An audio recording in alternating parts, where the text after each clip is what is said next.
Ini laki-laki ataupun perempuan yang di tempat mereka ada pengajian orang alim, atau ada orang alim di tempat mereka, tapi mereka tak mau pergi untuk belajar ke tempat orang alim itu, ini juga pertanda hati yang keras.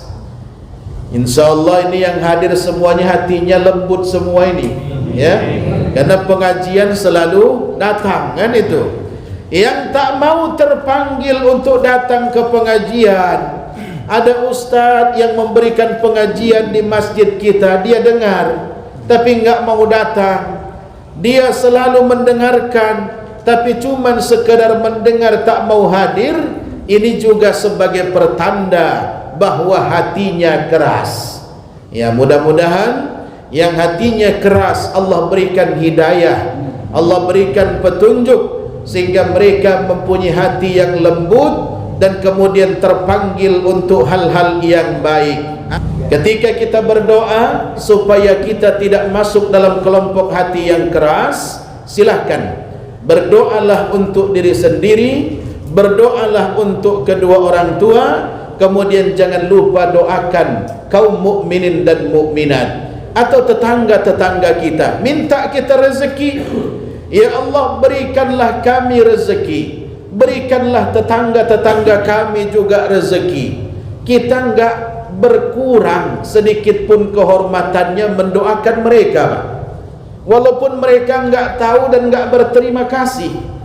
Tapi doa yang termasuk kata Nabi, doa yang mustajab disebut dengan doa zahrul ghaib.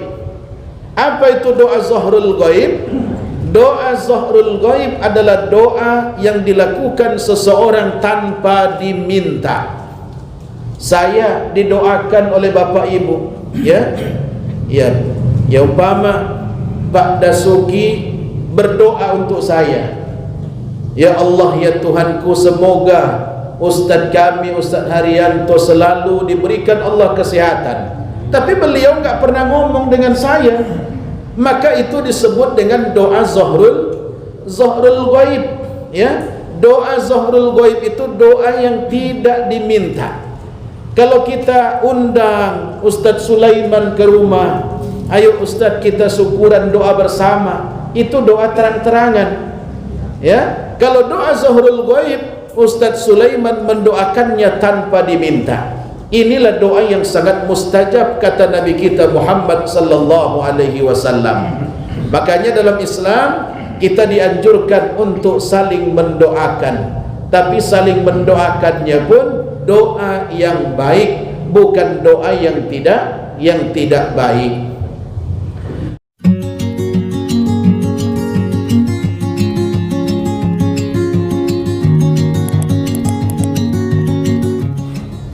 Assalamualaikum warahmatullahi wabarakatuh. Alhamdulillahi rabbil alamin, wa bihi nasta'in ala umuri dunya waddin. Ashhadu an la ilaha illallah wa ashhadu anna Muhammadan abduhu wa rasuluh. Allahumma salli wa sallim ala sayyidina Muhammad wa ala ali sayyidina Muhammad, amma ba'd. Pertama sekali puji syukur alhamdulillah kita ucapkan kepada Allah Subhanahu wa ta'ala. Pada malam hari ini kita bisa berkumpul bersilaturahim di tempat yang sangat mulia ini. Mudah-mudahan kita senantiasa mendapatkan kemuliaan dari Allah Subhanahu wa ta'ala. Salawat dan salam kepada Nabi kita Muhammad sallallahu alaihi wasallam, selaku syafaat beliau yang sangat kita harap-harapkan di hari kemudian. Allahumma salli wa sallim ala sayyidina Muhammad wa ala ali sayyidina Muhammad. Bapak-bapak, ibu-ibu, hadirin wal hadirat, jamaah sekalian yang dirahmati oleh Allah Subhanahu wa ta'ala. Pada Pada kesempatan malam hari ini kita akan membacakan perkataan seorang ulama ahli hikmah, yaitu Imam Sufyan Ats-Tsauri. Beliau mengatakan, asyratu asya'a minal jafai.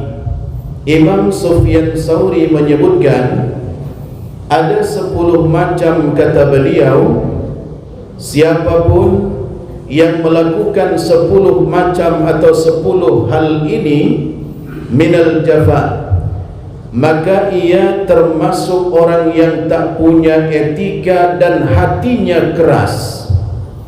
Orang yang tidak punya etika dan hatinya keras, ini menurut Imam Sufyan Ats-Tsauri adalah orang yang melakukan 10 hal tersebut. Apa yang 10 yang menunjukkan bahawa seseorang itu hatinya keras?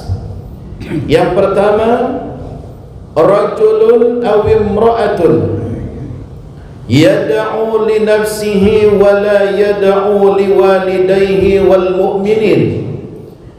Orang yang menunjukkan bahawa hatinya keras, ketika dia berdoa, dia hanya berdoa untuk dirinya sendiri, dan dia melupakan berdoa untuk kedua orang tuanya.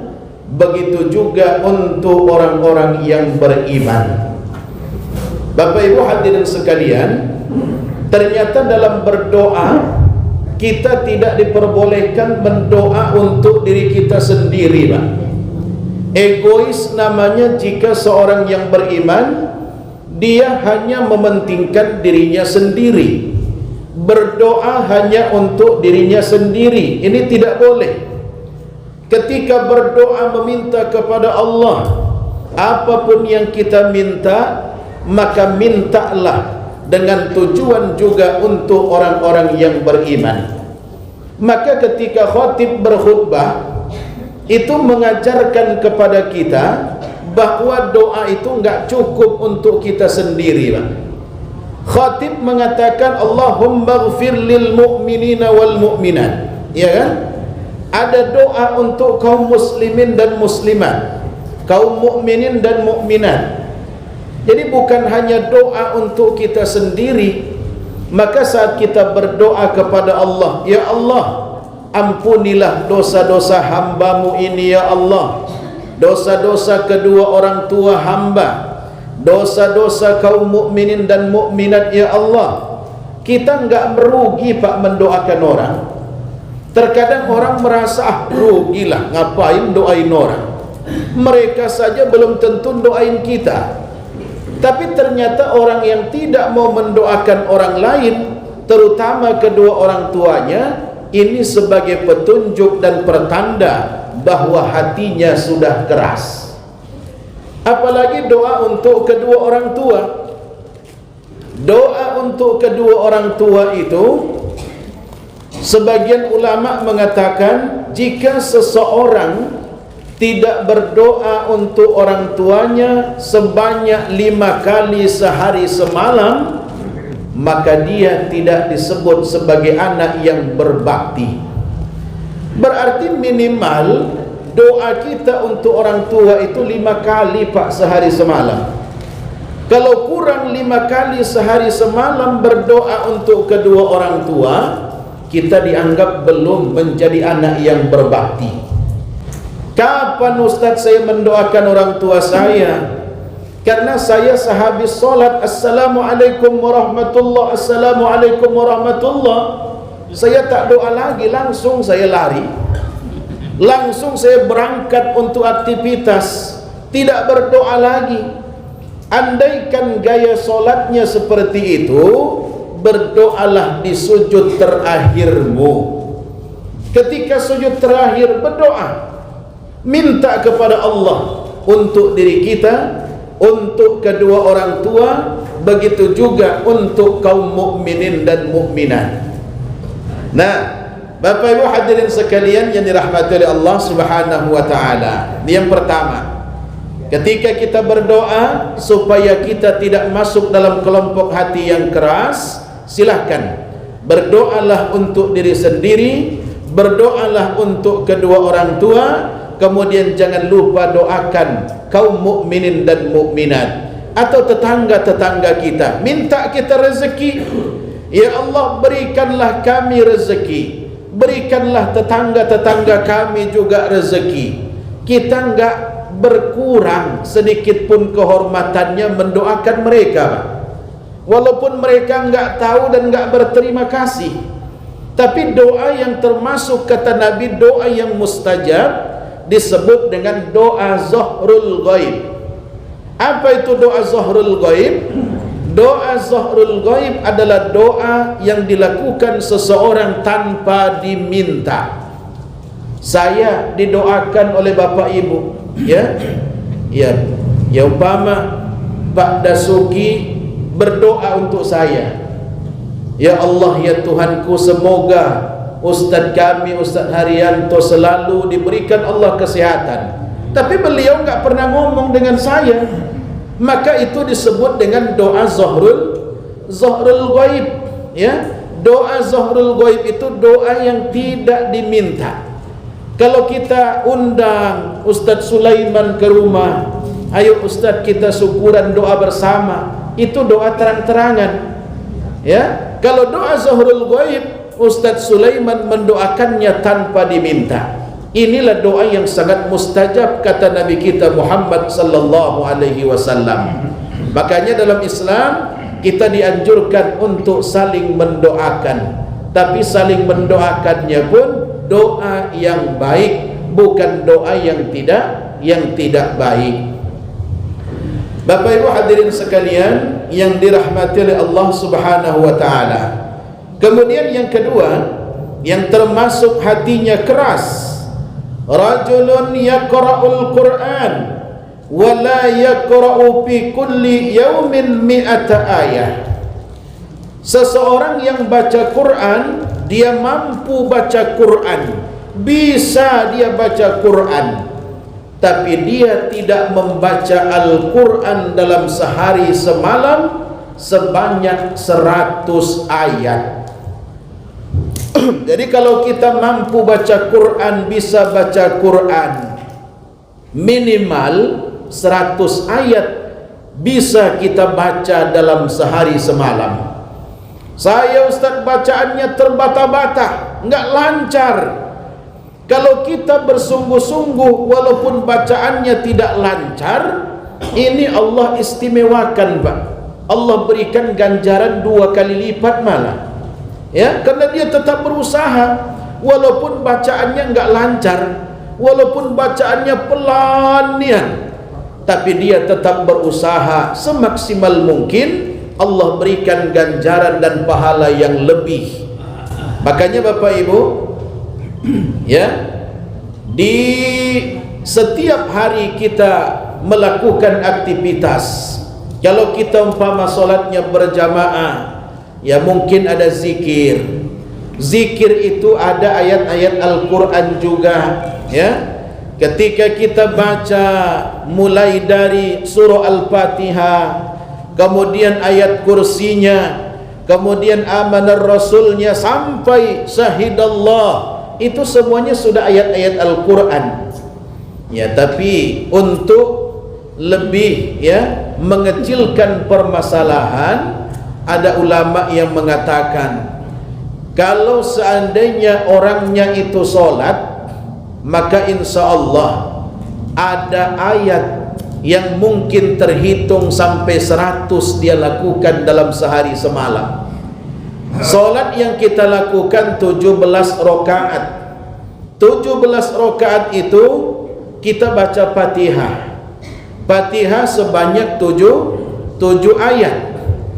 7 dikali 17 ditambah lagi nanti ayat-ayat pendeknya, insya Allah cukuplah nanti 100. Itu minimal kata para ulama. Tapi yang bagus memang Qur'annya langsung yang dibaca. Ketika kita duduk baca Qur'an, ya, minimal sehari semalam 100 ayat. Ya, tidak perlu dah sampai 1 juz, ya. 100 ayat bejadilah. Tapi Ustaz bersego juga nak sampai 100 ayat tu. 10 ayat baik, ya kan? 10 ayat baik terkadang sudah terngantuk-ngantuk dibuatnya. Ya. Jadi Bapak Ibu, ya kalau mungkin yang ikut acara yasinan, ya, tahlilan, setiap dia ikut, nah mungkin adalah dapat segitu, ya. Itu pun kalau tidak tidur waktu yasinannya. Ya, ini terkadang banyaklah tidurnya kan. Iya, bangun kembali, segar kembali setelah acara ramah tamah. Baru segar kembali. Nah, Bapak Ibu hadirin sekalian yang dirahmati oleh Allah, bahkan Al-Quran itu juga, wa nunazzilu minal Qur'ani ma huwa shifa. Kami turunkan Al-Quran itu di dalamnya ada obat. Para ulama tafsir menyebutkan syifa yang dimaksud syifaun minal jahli, obat dari kebodohan. Orang yang rajin baca Quran, insya Allah otaknya tidak akan bebal.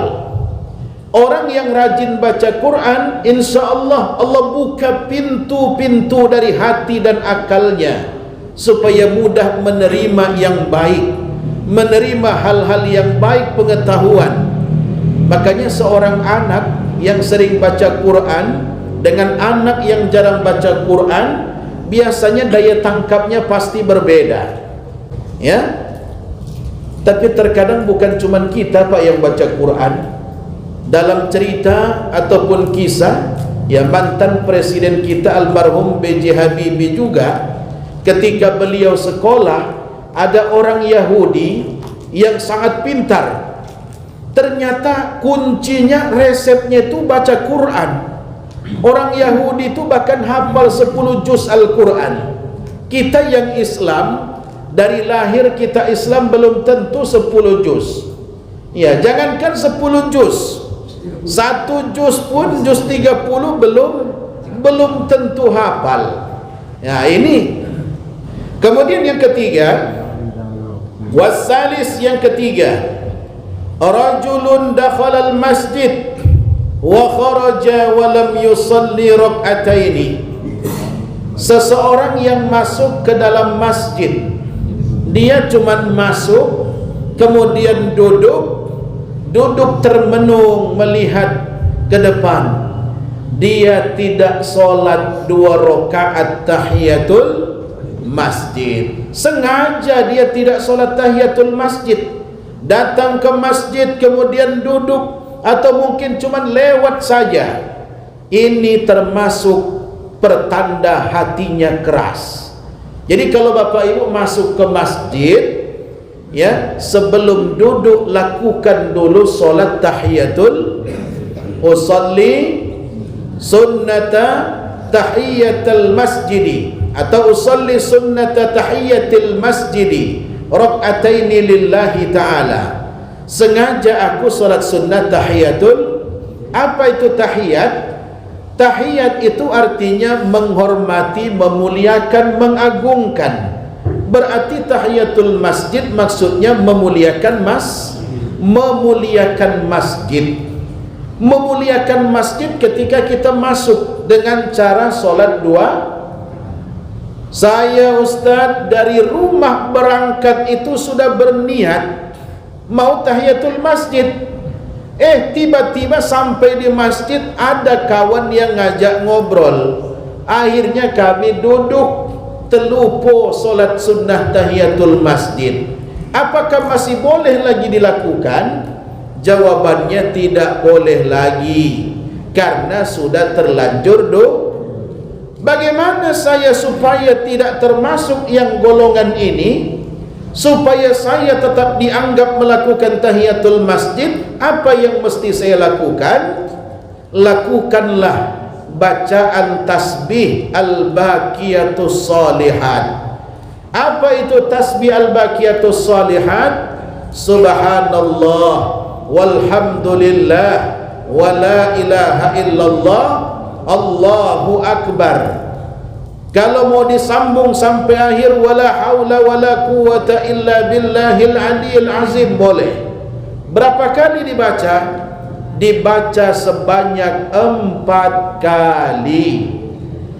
Jadi ibu-ibu kalau terlanjur duduk baca 4 kali subhanallah walhamdulillah wala ilaha illallah wallahu akbar, itu sudah mengimbangi 2 rakaat yang tertinggal tadi. Tapi bukan sengaja. Ustaz, lebih ringan lah baca 4 kali itu daripada solat sunnah 2 rakaat. Enak saya langsung duduk baca tasbih. Bukan begitu. Ini bagi orang yang terlanjur duduk. Ya, karena solat tahiyatul masjid itu selesai waktunya, dianggap sudah tidak bisa lagi ketika kita sudah duduk di dalam masjid. Kalau terlanjur duduk, maka gantikan dengan al-baqiyatus shalihat. Bukan berarti kita sengaja dari awal ya Bu ya.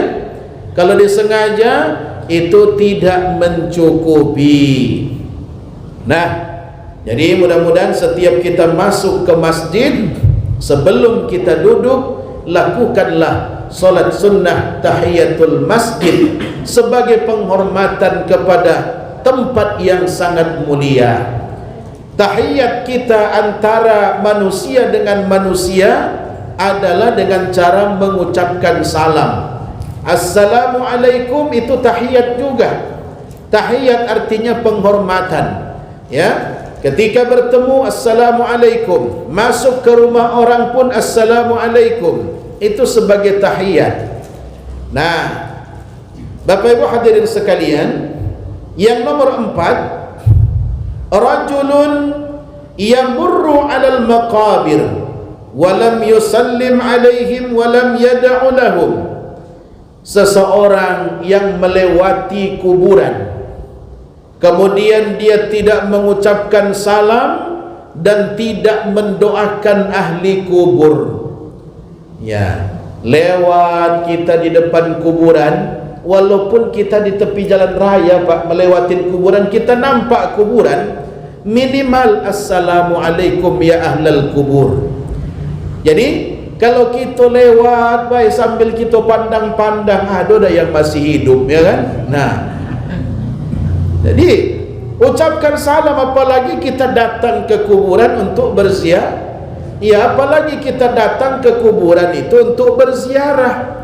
Assalamualaikum ya ahlal kubur, itu yang pendeknya. Assalamualaikum darakum mu'minin juga boleh. Yang simpelnya assalamualaikum ya ahlal kubur. Ya, ya, tapi Bu nggak usah ditunggu jawabannya Bu ya. Ya, nggak usah ditunggu jawabannya. Kalau nanti ada yang menjawab, saya yakin tidak jadi kita ziarah tuh. Ya, waalaikumsalam katanya pula dari kuburan itu. Nah, Bapak Ibu hadirin sekalian, ketika kita melewati kuburan, ini etikanya. Ucapkan salam walaupun tidak didengar orang, cuman kita yang mendengarnya. Assalamualaikum ya ahlal kubur, Allahumma ighfir lahum warhamhum. Sudah cukup. Ya, ucapkan salam kemudian doakan mereka. Allah, apalah gunanya Ustaz didoakan, lah mati juga. Kalau kita mendoakan mereka Pak, dalam sebuah penjelasan hadis disebutkan, mereka itu tahu siapa yang mendoakan. Kalau seandainya kita mendoakan mereka, itu sampai kepada mereka dan dia tahu ini ucapan salam dari si anu, ini ucapan doa dari si anu, sampai kepada mereka. Dan kemudian nanti ketika kita meninggal dunia pun, Allah berikan nanti orang-orang ataupun ruh yang akan menyambut kedatangan kita. Kalau kita waktu di dunia jarang mendoakan orang yang sudah meninggal, jarang mengirimkan bacaan Al-Quran untuk orang yang sudah meninggal, maka nanti ketika dia meninggal dunia tidak ada satu pun yang menyambut rohnya. Macam orang asing, kulur kilir, tidak ada sedikit pun yang menyapanya. Begitulah nanti roh orang-orang yang tidak pernah mendoakan saudara seimannya ketika dia hidup. Siapa yang sudah mendahuluinya tak pernah dia doakan. Jadi beruntung kita ya ikut yasin dan tahlilan ya, walaupun mengaminkan doa imamnya itu kita pun bisa dapat juga. Ya walaupun kita nggak ikut berdoa hanya amin ya kan. Nah, kita dapat juga itu. Tapi dengarkan bagus-bagus doa imamnya, Pak. Jangan sampai salah mengaminkan. Ya karena pernah juga ada imam yang berdoa, Allahumma ja'alna minal mutakabbirin. Amin, kata jamaah. Padahal artinya ya Allah jadikan kami orang-orang yang sombong. Amin. Ya. Ya dulu pernah saya juga ketika menghadiri acara cukuran, tapi bukan di Jambi ini, Pak. Di kampung saya. Memang tempatnya itu dusun yang di dalam sana di kebun-kebun sawit. Ya. Ada imam kampungnya, ya imam kampungnya berdoa karena acaranya banyak, sehingga dia kebagian doa sudah jam 11 malam, Pak.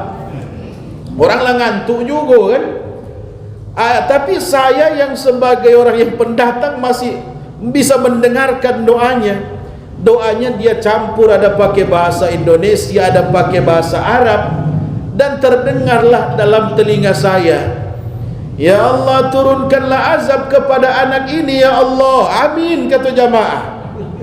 Nah, saking ngantuknya mungkin ya, dia ingin menyebutkan ya Allah hindarkanlah anak ini dari azab atau malapetaka, tapi tersebut ya turunkanlah. Tapi jamaah yang ngantuk-ngantuk itu tadi amin semuanya. Wah gawat aminnya ini kan itu kalau terkabul. Nah, makanya apapun ucapan kita kepada orang lain, maka ucapkanlah dengan yang baik, karena ucapan itu doa. Sama dengan nama kita, nama itu pun doa. Kalau seandainya kita dibuat namanya nama yang baik, insya Allah hasilnya pun baik. Dulu ada seorang yang memberikan nama anak, dia ambil dari Al-Quran, karena dia mengingat pesan gurunya, carilah untuk nama anakmu dari Al-Quran. Dia gabungkan, Pak. Ketemulah ketika ada qori, ini kebetulan acaranya ini acara tentang masalah narkoba dan kemudian masalah minum-minuman keras. Terdengarlah dia sayup-sayup, qori itu membacakan dengan merdu, ada beberapa kalimat. Pada akhirnya dia ambil itu, dia buat menjadi nama anaknya, sehingga tergabunglah kalimat Maisir dengan Amri. Ada kalimat ati'ullah wa ati'ur rasul wa ulil amri minkum, ada Amri, dia gabungkanlah dengan Maisir, sehingga dia buat nama anaknya Maisirul Amri. Ternyata Bapak Ibu ketika diterjemahkan yas'alunaka 'anil khamri wal maisir, mereka bertanya kepadamu ya Muhammad tentang khamar dan judi. Maisir artinya judi. Ya, amrinya itu raja atau pemimpin. Kalau digabung Maisirul Amri, raja judi. Ya. Nah, Maisirul Amri terdengar bagus, tapi ternyata raja judi. Apalagi yang sering dibuat nama, ya walaupun mungkin harapan orang tua bagus, ada nama yang sering kita dengar juga, nama damar, Pak. Damar, ya, damar wulan, ya kan, itu orang dulu. Apa arti damar? Padammarnahum tadmira, kami hancurkan mereka sehancur-hancurnya. Wah, berarti damar artinya kehancuran. Nah, jadi ini maksudnya ketika kita membuat nama anak, buatlah nama yang baik. Ada juga di dusun pernah nama perempuan namanya Siti Zaniyah. Namanya Siti Zaniyah. Dalam Al-Quran az-zaniyatu waz-zani, seorang perempuan pezina dan laki-laki pezina. Jadi az-zaniyah artinya perempuan pezina. Ketemu dengan seorang guru, seorang ustaz, akhirnya dia tukar namanya, karena dia sekolah di pondok, ditukar, Pak. diganti namanya sehingga menjadi Siti Zainiyah. Dari Siti Zainiyah menjadi Siti Zainiyah, yang artinya perempuan yang mempunyai perhiasan. Zainiyah dengan Zaniyah artinya beda. Nah, saya punya kawan dulu ketika kami pengajian, disitulah nama dia diganti oleh guru kita. Karena ketika dipanggil oleh guru, namanya Muhammad Marhan. Muhammad Marhan digantilah oleh guru kita menjadi Muhammad Farhan. Kenapa marhannya dirubah? Wala tamsi fil ardi marahan. Janganlah berjalan di muka bumi Allah ini dengan sombong. Marhan itu gembiranya sudah menunjukkan keangkuhan, kesombongan, maka diganti menjadi Farhan. Nah, jadi ini semua apapun yang menjadi nama kita itu pun adalah doa. Insyaallah mudah-mudahan ya, doa untuk yang terbaik sesuai dengan nama-nama yang diberikan orang tua kita kepada kita. Apa yang mereka niatkan itulah yang diberikan kepada kita semuanya. Amin ya rabbal alamin. Kemudian yang kelima, wa rajulun dakhala madinatan fi yaumil jumu'ah summa kharaja wa lam yusallil jumu'ah. Seseorang yang memasuki sebuah kota di hari Jumat, ya walaupun ini dalam keadaan musafir ini, ya ini orang yang musafir, yang umpama dari Muara Bungo musafir dia ke kota Jambi, sampai di kota Jambi dan ini harinya hari Jumat, waktunya sholat Jumat, dia tidak ikut sholat Jumat walaupun dia musafir. Ini sebagai bentuk juga tanda hatinya keras. Jadi walaupun kita musafir, kalau seandainya waktunya ada, kemudian kita juga tidak terhalang dengan apapun, kendaraan pun kendaraan sendiri, maka berhentilah untuk sholat Jumat. Kalau sholat-sholat yang lain tidak apa-apa, bisa kita qasar, bisa kita jamak. Tapi kalau untuk sholat Jumat tidak bisa, apalagi berangkatnya itu sudah pagi. Bapak Ibu hadirin sekalian yang dirahmati oleh Allah Subhanahu wa taala, yang keenam, rajulun aw imra'atun nazala fi mahallatihi ma'alimun wa lam yazhab ilaihi ahadun liyata'allama minhu syai'an minal ilmi. Ini laki-laki ataupun perempuan yang di tempat mereka ada pengajian orang alim, atau ada orang alim di tempat mereka, tapi mereka tak mau pergi untuk belajar ke tempat orang alim itu. Ini juga pertanda hati yang keras. InsyaAllah ini yang hadir semuanya hatinya lembut semua ini, ya, karena pengajian selalu datang kan itu. Yang tak mau terpanggil untuk datang ke pengajian, ada ustadz yang memberikan pengajian di masjid kita, dia dengar tapi enggak mau datang. Dia selalu mendengarkan tapi cuman sekedar mendengar, tak mau hadir. Ini juga sebagai pertanda bahwa hatinya keras. Ya, mudah-mudahan yang hatinya keras Allah berikan hidayah, Allah berikan petunjuk, sehingga mereka mempunyai hati yang lembut dan kemudian terpanggil untuk hal-hal yang baik. Amin ya rabbal alamin. Dah masuk waktu. Satu lagi lah ya. Nah, kemudian yang ketujuh, rajulani tarafaqa wa lam yas'al ahaduhuma an ismi sahibihi. Yang termasuk hati keras, kata Imam Sufyan Tsauri, dua orang yang berkawan kemana-mana berdua atau melakukan perjalanan berdua, tapi antara satu dengan yang lain tidak saling bertanya siapa namanya. Berjalan berdua, Siapa nama kawanmu itu? Entahlah siapa. Tadi dia lah yang ngajak saya.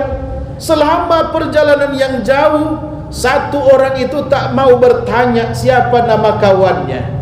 Wah, ini pun termasuk juga Pak hati yang keras ini. Ya, mudah-mudahan kita tidak termasuk ya.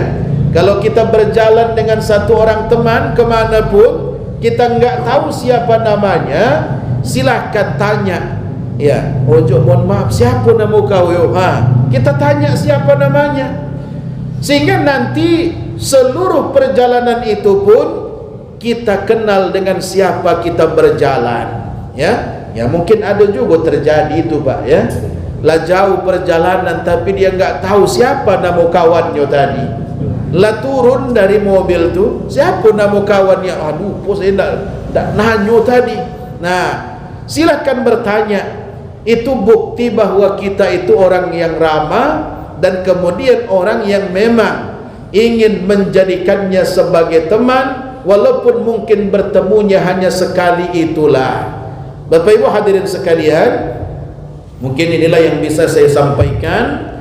Mudah-mudahan ada manfaat bagi kita semuanya dan bisa kita aplikasikan dalam kehidupan kita. Mohon maaf atas segala kekurangan. Wallahul muwaffiq ila aqwamit thoriq. Assalamualaikum warahmatullahi wabarakatuh.